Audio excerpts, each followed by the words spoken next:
afternoon. We're here at Berger Water Gardens potting some lotus, and we'd like to show you a couple pots first. The first one is a 10-inch pot, standard pot with no holes, that we like to use for bowl lotus and small growing lotus. The second pot is actually a 15-inch pot. We happen to like this one because of the handles on the side. It really helps us move things around, and we can still drop it within our ceramic pots. Then lastly, we have a larger pot that we like to use. This is 18-20 inches in diameter, and we use this for a little bit larger growing lotus, but we can still move it easily. Now when we get ready to pot a lotus, we got a choice of media. We tend to use heavy topsoil. It's readily available, it's cheap, and we have to use a lot of it. But we realize many people don't have topsoil available. So there are commercially made aquatic plant medias, like this one from API. And it's a clay base, works well. I still like to mix in a little bit of dirt with it. But if you don't have soil available to you, the aquatic plant media, and there are several different companies out there, it's a fine one to use. The plants grow just fine. So the tuber we're going to use today is called Colorful Butterfly 13. This is a small growing lotus, bowl lotus. You can see it's got a couple of nice growth points, a lead point there. There's a secondary point. And this guy is going to take off fine. Now we have the option of putting it into our bowl pot or into our larger 15-inch pot. And today we're going to use this larger pot. So first we're going to put some soil in.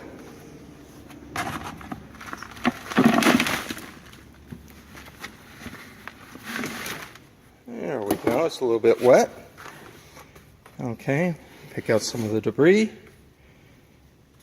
Now we're going to add a little bit of water. Kind of get it into a slurry, if you will. It helps to get out the air. And the Chinese especially like to do this way into a wet mix. You want to be very careful with the lotus tuber. You don't want to break off those growth tips because you risk losing the tuber at that point. But you can see we've got a nice muddy mix going here right now. And so next we're going to look for, we're going to mix it up a little bit more there. Okay. So now we're going to grab our lotus tuber.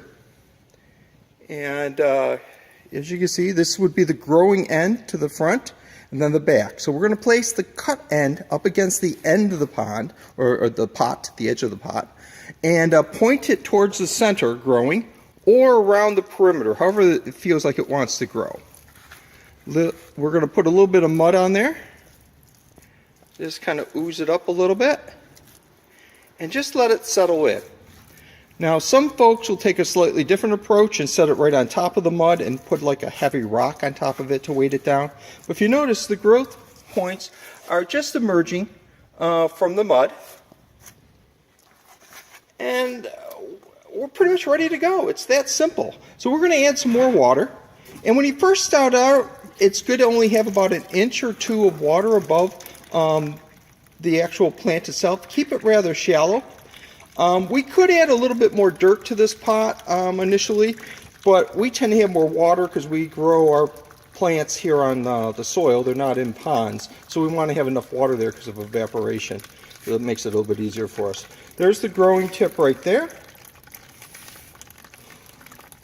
And that's going to be really good. Okay. And so you want to keep it in a warm, sunny location. Ideally, the water, the daytime temperature should be above 70 degrees. And full sunshine is best, although they can get by with about 8 hours of sunshine. And let it take off.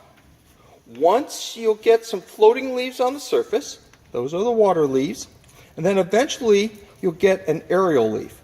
And once you have an aerial leaf, where the leaf comes up and out of the water, that's when we start fertilizing. And here at Berger Water Gardens, we use Pond Tabs Plus actually, the one with the humates in it. And